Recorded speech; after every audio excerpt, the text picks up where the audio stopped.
Polêmica pouca, meu amigo, é bobagem.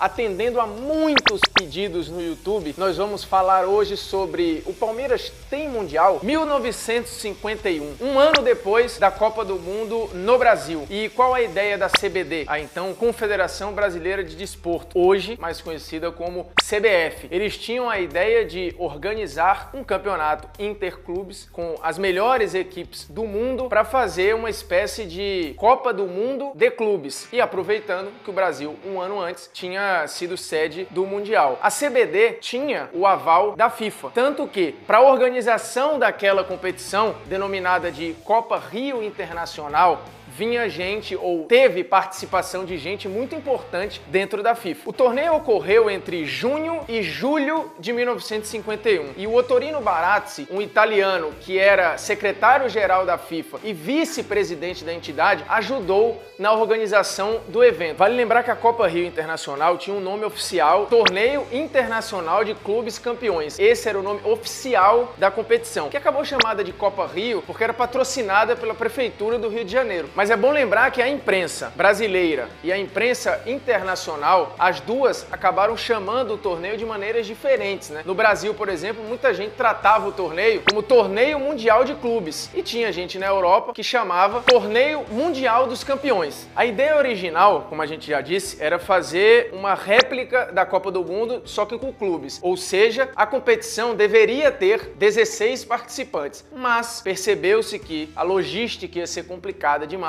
e acabou limitando a 8 participantes. E qual era o critério dos participantes? 2 equipes brasileiras, dos 2 principais estados na época do futebol, ou seja, Rio e São Paulo, Portugal, pelos laços, enfim, coloniais que o Brasil já teve com Portugal, e aí você tinha o restante dos participantes de acordo com a classificação na Copa do Mundo de 50. E esses participantes seriam Uruguai, Espanha, Inglaterra, Itália, Suécia. Os possíveis representantes desses países, na sondagem, acabaram declinando do convite. E aí passou-se para o plano B, que era pegar os outros participantes bem colocados na Copa do Mundo de 50. E aí os países ficaram os seguintes: Áustria, França e Iugoslávia. E assim fechou-se as 2 chaves da Copa Rio. O grupo 1 ficou Estrela Vermelha, Nice, Palmeiras e Juventus, todos sediados em São Paulo, jogando no Pacaembu, e todos campeões nacionais ou campeões de Copas nacionais. O detalhe aí é que o convidado italiano deveria ser o Milan, que acabou preferindo jogar um outro torneio internacional só com clubes europeus, e aí a Juventus, que era campeã da temporada anterior, acabou vindo no lugar do Milan. O outro grupo ficou Áustria Viena, Nacional do Uruguai, Sporting de Portugal e o Vasco, todo mundo jogando no Rio, no Maracanã. Vou lembrar para alguns que, à época, em 1951, não existia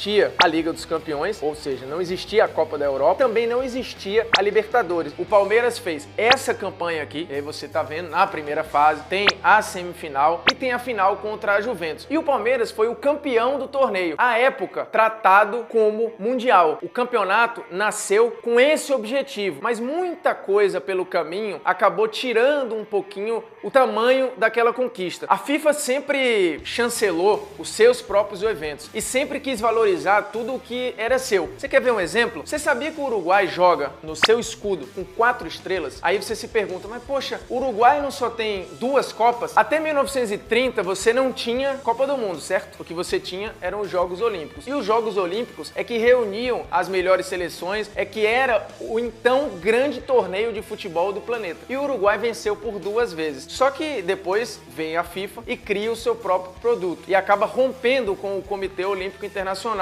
dizendo que a partir de agora o torneio mais importante era o dela. Por uma questão comercial e de marca, a FIFA ignorou os 2 títulos da Celeste Olímpica e zerou tudo. E a FIFA, que só permite as estrelas de conquistas, acaba fazendo vista grossa e deixando o Uruguai jogar com as 4 estrelas. Ou seja, nem sempre o que a FIFA diz se escreve, porque muitas vezes o interesse é político e comercial, não meramente esportivo. O Interclubes era chancelado tanto pela UEFA quanto pela Conmebol. E quando os campeões começaram a surgir, eles eram tratados como campeões mundiais. Eis que alguns jornais começaram a questionar, mas como assim é um mundial se não tem representante de outros continentes a não ser América do Sul e Europa? Essa polêmica acabou chegando na FIFA e a FIFA falou, pera lá, isso aí não é um mundial, não sou eu que organizo e não tem o caráter de ter todos os continentes juntos. Então a FIFA, por isso, também por uma questão política, para não ficar mal com as outras confederações e outras federações, preferiu tirar o pé e passou a dizer que o Interclubes não era mais um título mundial e nem um título oficial. Todos os clubes brasileiros consideram o Interclubes mundial e vários clubes europeus também. Só para lembrar que durante esse processo, várias vezes a FIFA tentou fazer acordos com a UEFA e com a Conmebol para oficializar o mundial, para tentar colocar clubes de outros continentes. Mas aí nem a UEFA nem a Conmebol cediam. O resumo dessa ópera é, muitas vezes importa mais a sensação e o que a maioria considera do que necessariamente o que a FIFA chancela. Mas aí entra um outro ponto, a questão do título do Palmeiras, que muito tempo depois correu-se atrás da chancela da FIFA. Quase veio. Quando eu digo quase, é porque chegou a ser oficializado, depois voltou, depois foi de novo, mas o fato é que hoje o título do Palmeiras tá meio que num limbo, mas ele tá no mesmo lugar, por exemplo, dos títulos intercontinentais. Se você considera São Paulo, Grêmio, Flamengo campeão intercontinental, você tem a obrigação de achar o Palmeiras também campeão intercontinental. E se você considera o Intercontinental um título mundial, o Palmeiras também é, por causa de uns documentos que eu vou mostrar aqui. Um processo que começou lá atrás, em 2002, com o Palmeiras buscando provar, primeiro para a CBF e depois para a FIFA, que o que ele tinha ganho lá atrás foi sim um título mundial. Documento 1, assinado pelo Urs Linse, então secretário-geral da FIFA. Esse documento é datado de março de 2007. E olha o que o documento diz. Após minuciosa pesquisa, temos o prazer de anunciar que a FIFA concorda com a sua proposta e aceita a Copa Rio como a primeira Copa do Mundo de clubes. Documento 2 é um documento assinado pelo Ricardo Teixeira, enviado 20 dias depois para o então presidente Afonso Della Mônica.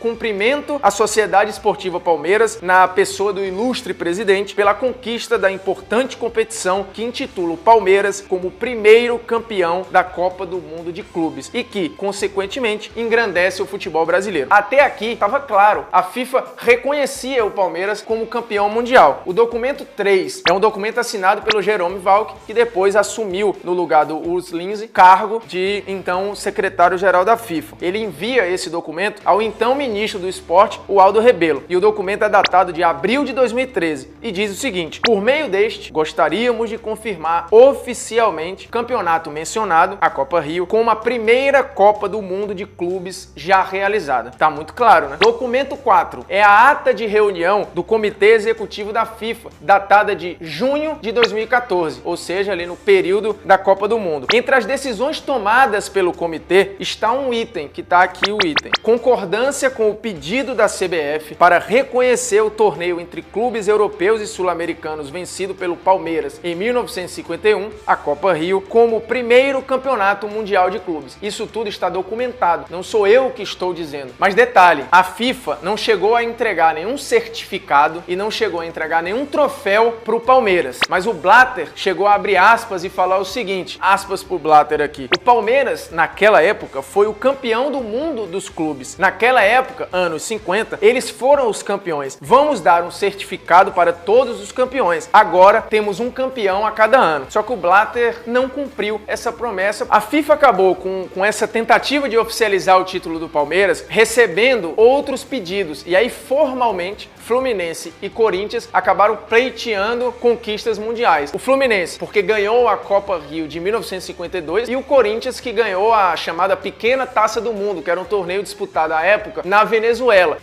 Opa, com licença. Importante falar sobre a Copa Rio de 1952. Ao contrário de 51, a de 52 não contou com o suporte comprovado da FIFA. E por quê? Porque o regulamento da Copa Rio inicialmente dizia que a competição deveria ser de 2 em 2 anos. Só que por conta do aniversário de 50 anos do Fluminense, o clube acabou convencendo a CBD a antecipar para 52. Só que sem o apoio ou o suporte comprovado da FIFA, vários convidados de peso deixaram de vir. Então a competição perdeu um pouco de relevância. E isso foi sentido pelos jornais, pela imprensa. Então há uma diferença entre o título de 52 e o título de 51. E detalhe, está no regulamento da Copa Rio e a gente consegue ver aí. Fica muito claro em 51. Era sim um campeonato de caráter mundial.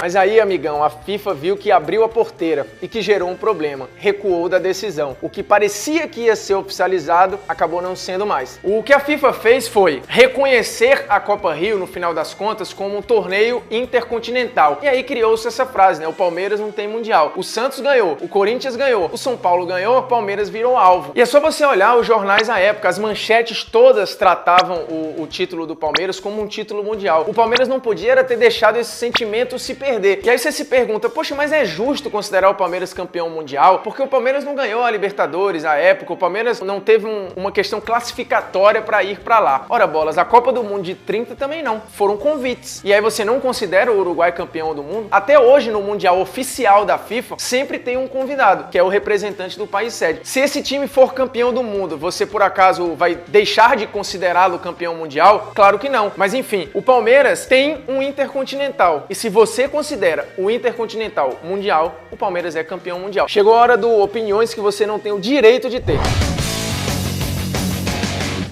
E aí eu já ouvi muita gente depreciar a conquista do Corinthians em 2000. E o Corinthians, vale lembrar, é o primeiro campeão mundial da FIFA. É verdade que o Corinthians entrou como convidado, mas eu já expliquei, até hoje nos mundiais tem o tal convidado. É verdade que, pela lógica, o convidado deveria ser o Palmeiras, mas aí por um acordo político, o Palmeiras pulou o mundial para o ano seguinte e o Corinthians, que era o campeão brasileiro em 99, acabou sendo o convidado. E acabou ganhando. Você pode ter ali vários problemas na formação daquele mundial, mas você não pode negar que ele era um mundial, porque foi o primeiro assinado pela FIFA, ia ter equipes de todos os continentes. Outro ponto é, mas os europeus não davam valor. O Manchester veio pro Rio para brincar, o Real Madrid não tava nem aí. É uma meia verdade. É a história de que os europeus não dão valor, isso era desculpa para muitos rivais durante muito tempo. Então isso é meio conversa fiada. Era mundial e o Corinthians ganhou, ponto. Lembrando, como sempre, toda sexta-feira no YouTube, 11 da manhã, polêmicas vazias e a hora de pedir aquele like maroto, né? Você vai lá no joinha, ó, pum, dá aquele joinha. Se você estiver vendo pelo celular, você vai no sininho, que quer dizer o quê? Notificação, ou seja, tem vídeo novo, pinga no seu celular. Aproveita, comenta, me xinga. Eu já tinha desacostumado a ser xingado. Os últimos vídeos, tenho até que agradecer, foram muitos elogios, sugestões. Estou aberto a xingamentos, mas também a elogios, né? Porque não faz mal a ninguém. Semana que vem, vamos falar de um tema espinhoso, muito pedido nos comentários no YouTube. Pontos corridos ou mata-mata?